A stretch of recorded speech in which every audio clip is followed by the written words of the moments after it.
नमस्कार। और आज हम एक बहुत ही दिलचस्प विषय पर बात करने वाले हैं, खुली पहुंच यानी ओपन एक्सेस प्रकाशन।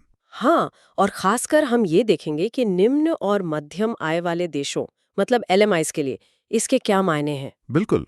हमारी ये जो बातचीत है ये एबबलिंक हेल्थ केयर से मिले कुछ विचारों पर आधारित है। सही। हमारा मकसद आज ये समझना है कि भाई ये ओपन एक्सेस एलएमआईज में रिसर्च की दुनिया को, उसकी पहुंच को, ज्ञान के फैलाव को और आपसी सहयोग को कैसे बदल सकता है। और ये भी कि इस रास्ते में रुकावटें क्या है। हाँ बिल्कुल। जरा सोचिए, कोई बहुत जरूरी रिसर्च सिर्फ इसलिए लोगों तक न पहुंचे क्योंकि उसे पढ़ने के लिए पैसे देने पड़े। हम्म, ये तो एलएमआईज के शोधकर्ताओं के लिए एक रोज की सच्चाई हो सकती है। सही बात है। तो चलिए पहले ये समझते हैं कि ये खुली पहुंच या ओपन एक्सेस आखिर है क्या चीज। हाँ, आसान शब्दों में अगर कहें तो बहुत सीधे शब्दों में ये एक तरीका है जिससे जो अकादमिक शोध होता है, रिसर्च पेपर्स होते हैं, वो इंटरनेट पे सभी के लिए मुफ्त में उपलब्ध हों, कोई फीस नहीं। अच्छा, तो ये उन पुरानी पत्रिकाओं से अलग है जिनके लिए पैसे देने पड़ते हैं। हाँ हाँ बिल्कुल। वो जो पारंपरिक सब्सक्रिप्शन वाली पत्रिकाएं होती हैं उनसे एकदम अलग। उनमें तो या तो आपको खुद या आपके इंस्टीट्यूट को काफी पैसे देने पड़ते हैं। और इसके कुछ मॉडल भी होते हैं, है ना, गोल्ड, ग्रीन। हाँ, मोटे तौर पर दो मॉडल ज्यादा चलते हैं। एक गोल्ड ओपन एक्सेस, इसमें क्या होता है कि प्रकाशन के साथ ही लेख सबके लिए फ्री होता है। अक्सर इसके लिए लेखक या उनकी संस्था को एक फीस देनी पड़ती है। अच्छा, और दूसरा? दूसरा है ग्रीन ओपन एक्सेस। इसमें लेखक अपने छपे हुए लेख की एक कॉपी, मतलब एक वर्जन, किसी पब्लिक रिपोजिटरी या वेबसाइट पर डाल देते हैं, तो वो भी पहुंच में आ जाता है। समझ गए। और एलएमआईसीज के लिए ये इतना महत्वपूर्ण क्यों है?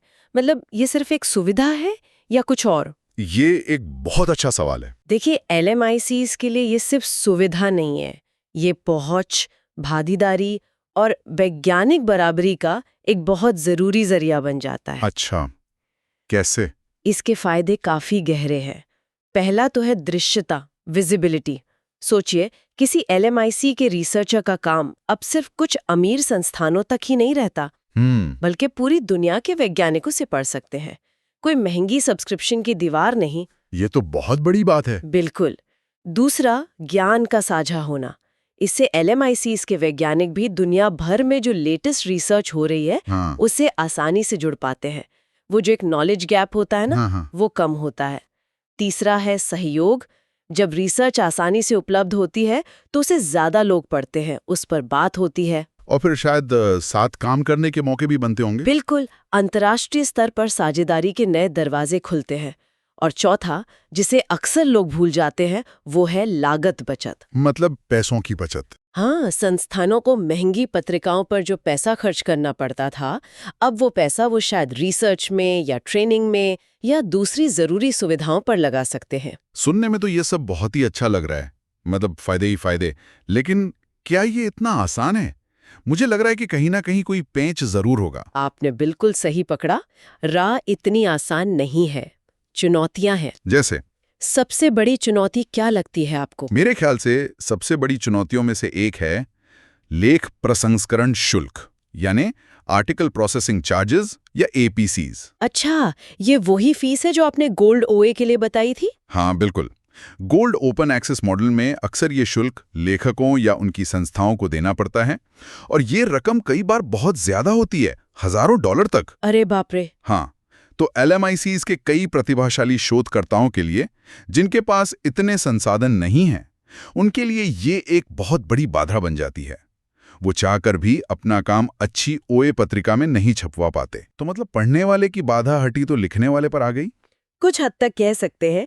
और सिर्फ एपीसीज ही नहीं, एक और बड़ी समस्या है शिकारी पत्रिकाओं के, प्रेडेटरी जर्नल्स। ये क्या होती हैं शिकारी पत्रिकाएं? ये ऐसी पत्रिकाएं होती हैं जो एपीसीज टू लेती हैं, पैसे लेती हैं छापने के, लेकिन बिना किसी ठीक ठाक वैज्ञानिक समीक्षा के, बिना पीयर रिव्यू के ही लेख छाप देती हैं। अरे, तो फिर तो रिसर्च की क्वालिटी का क्या? वही तो। इससे न सिर्फ शोध की गुणवत्ता गिरती है, बल्कि ये पूरे ओपन एक्सेस मूवमेंट की विश्वसनीयता पर भी सवाल खड़े करती है। नए शोधकर्ताओं के लिए तो इनमें और असली ओए पत्रिकाओं में फर्क करना भी मुश्किल हो जाता है। ये तो गंभीर बात है। और इन सब के ऊपर कई जगहों पर बुनियादी ढांचे की कमी भी है।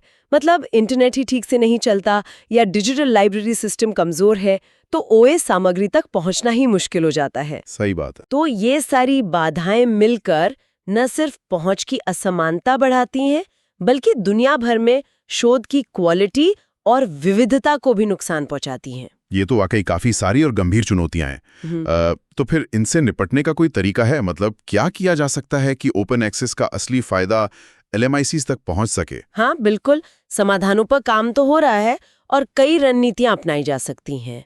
एक तो है संस्थागत और राष्ट्रीय स्तर पर नीतियां बनाना और फंडिंग देना।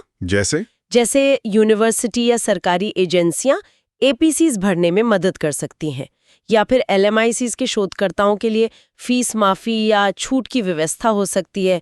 कई प्रकाशक ऐसा करते भी हैं। अच्छा। हाँ, और दूसरा महत्वपूर्ण कदम है क्षमता निर्माण, कैपेसिटी बिल्डिंग। मतलब शोधकर्ताओं को ट्रेनिंग देना कि वो अच्छी OA पत्रिकाओं को कैसे पहचानें, उन शिकारी पत्रिकाओं से कैसे बचें। हाँ, ये जरूरी है। और डिजिटल प्लेटफॉर्म्स का सही इस्तेमाल कैसे करें। और वो जो आपने बुनियादी ढांचे की कमी की बात की थी, उसका क्या? हाँ, वो भी बहुत जरूरी है। बुनियादी ढांचे में निवेश, बेहतर और सस्ता इंटरनेट, देशों में अपनी शोध रिपोजिटरी बनाना, मजबूत रिसर्च नेटवर्क तैयार करना, ये सब सुनिश्चित करेगा कि OA सामग्री असल में उन तक पहुंचे जिन्हें इसकी सबसे ज्यादा जरूरत है। और एक और बात, स्थानीय और क्षेत्रीय ओपन एक्सेस पत्रिकाओं को बढ़ावा देना, उन्हें मजबूत करना। अच्छा, उनका क्या फायदा होगा? इससे एक तो LMICs की अपनी जो रिसर्च प्राथमिकताएं हैं वो दुनिया के सामने आ सकेंगी, और दूसरा, ये अक्सर स्थानीय भाषाओं में होती हैं और इनकी APCs भी कम होती हैं या होती ही नहीं। सही है।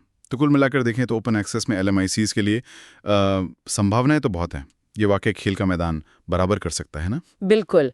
बस जरूरत है इन चुनौतियों को समझकर सही रणनीतियों से उन्हें पुलों में बदलने की। हाँ, आज की हमारी ये जो गहरी पड़ताल थी, ये एवोब्लिंक हेल्थकेयर द्वारा उपलब्ध कराए गए विचारों और अंशों पर आधारित थी। और अंत में एक विचार छोड़ जाते हैं श्रोताओं के लिए सोचने के लिए। हाँ, अगर ये समर्थित ओपन एक्सेस मॉडल, मतलब जहां APCs में मदद मिलती है या वो है ही नहीं, हाँ, अगर ये कामयाब हो जाते हैं और बड़े पैमाने पर अपनाए जाते हैं, तो जरा सोचिए ये दुनिया भर में, खासकर स्वास्थ्य जैसे जरूरी क्षेत्रों में, किस तरह के शोध विषयों को प्राथमिकता दी जाती है, उसे कैसे बदल सकता है। मतलब क्या इससे उन मुद्दों पर ज्यादा ध्यान जाएगा जो अब तक शायद पीछे छूट जाते थे? हाँ, बिल्कुल। क्या इससे उन आवाजों को बल मिलेगा जो अब तक सुनी नहीं जाती थी? ये एक महत्वपूर्ण सवाल है जिस पर आगे सोचने की जरूरत है।